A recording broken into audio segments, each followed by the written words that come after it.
So I am so excited to be here in San Antonio. I did the little poll on the app that if you haven't done that, download the app and start doing the poll. And I think it said that at least the initial response was that about 63% of you have not been here before.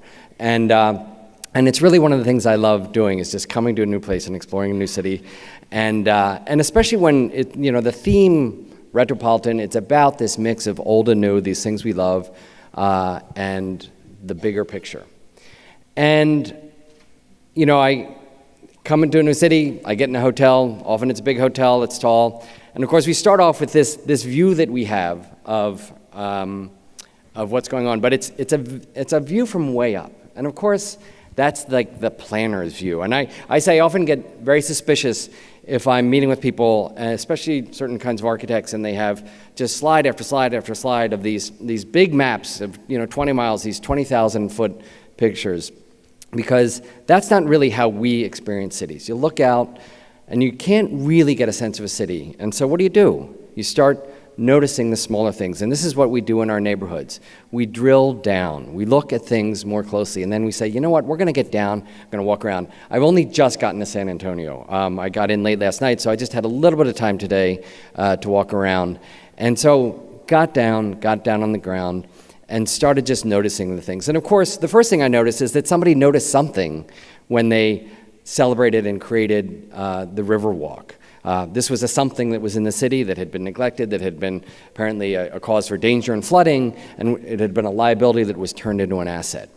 And that's what we do every day. And when I'm in a new city, I'm like the kid in the city candy store, because I am just so excited to walk around like I did just for a few minutes, and I'm excited to learn more about this place and the ways in which it's similar and the ways in which it's different. And just like all of you, I focus on the details. I go from not the view out the hotel window, but down like, what's the color of the umbrella? What are the details that make the public experience different? How do I situate myself in terms of what this place is relative to the places around it?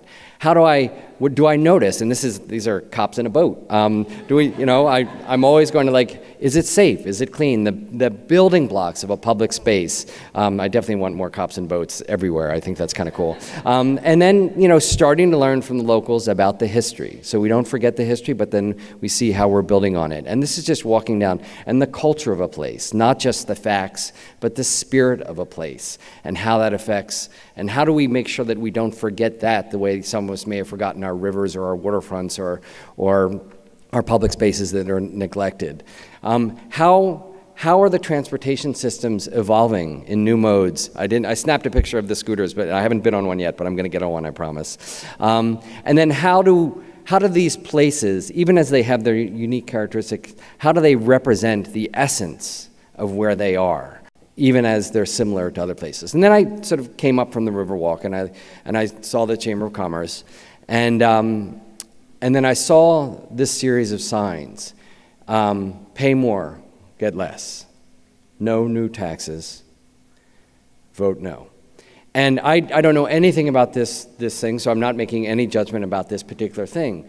But it tapped into something that I think has evolved over the 2 years, that it's been around for a while, but has gotten even more intense over the 2 years that I've been the chair of IDA, which is this real profound wariness of government, a real sense of mistrust. And this is one of the ways it plays out. And again, this may be the right vote on this. I don't know the specifics of this. But that general notion of pay more, get less. And it's often rooted in some of our own experiences that we have as people who partner with government. Sometimes it gets it right, sometimes it doesn't. But then there's also mistrust in different directions. People look at our organizations. This is a report by Berkeley Law School that says that in California, the business improvement districts are actually homeless exclusion districts. And there's this profound mistrust and suspicion that's going in every single direction. And then there's times when the mistrust is directed against sort of the real estate community, where we, for instance, in New York, there's essentially a commercial rent control bill that's out there, and we completely agree with the problem, which is that independent mom and pop stores are threatened, that some of these authentic places are being threatened, sometimes by landlord greed, but sometimes by a lot of different things. So one of the ways in which we've evolved a little bit in New York that I'll talk about is coming together collectively to say, not only say no, but to say, yes, there's a problem, but there might be a different way to solve it. But the cross currents that are happening here are some of those same cross currents of profound mistrust. Mistrust of government, mistrust of the private sector, mistrust of the civic sector, going in every single way. And then it just gets deeper and deeper. This is a headline from today. I was walking around and my vice president said, "Oh, have you seen the headlines?" I was like, "No."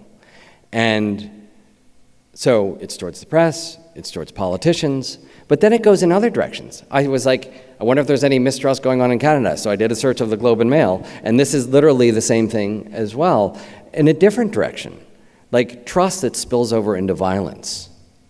And then just the profound uncertainty when people react in rage and frustration, vote for a solution, and then end up saying, where are we going? We haven't figured this out yet, and that didn't work out so well either, also.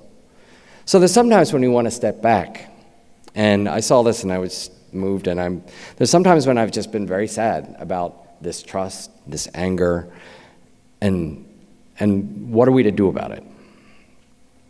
So one can always go back to Jane. Because Jane was a lover and a fighter, right? She loved cities, she loved her neighborhoods, she knew them, but she was a fighter. She got out the petitions, she fought as well, like many of us.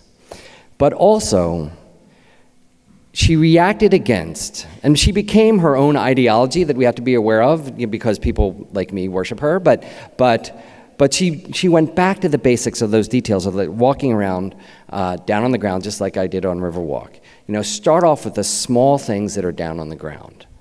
And then she said, as planners, what we're supposed to do is, not look at things from 20,000 feet and say, this is the way it ought to be, but to create the conditions to allow all of us to evolve in our own ways, to express ourselves in our own ways is a little bit, that's not quite what she's saying, but you can take this in a lot of different ways, but it's about creating situations that allow for cities to organically grow and change in different ways. And so that makes me think that what we really need is something that Jane Jacobs talked a lot about, which is induction rather than ideology. She said, to work inductively is reasoning from particulars to the general rather than the reverse. Why reason inductively, she said? Because to reason instead from generalizations ultimately drives us into absurdities. Another thing she said was, inductive reasoning of this kind is, again, something that can be engaged in by ordinary interested citizens, and all of us. And again, they have the advantage over planners because planners have been trained and disciplined in deductive reasoning. Induction over ideology. What's that mean for all of us?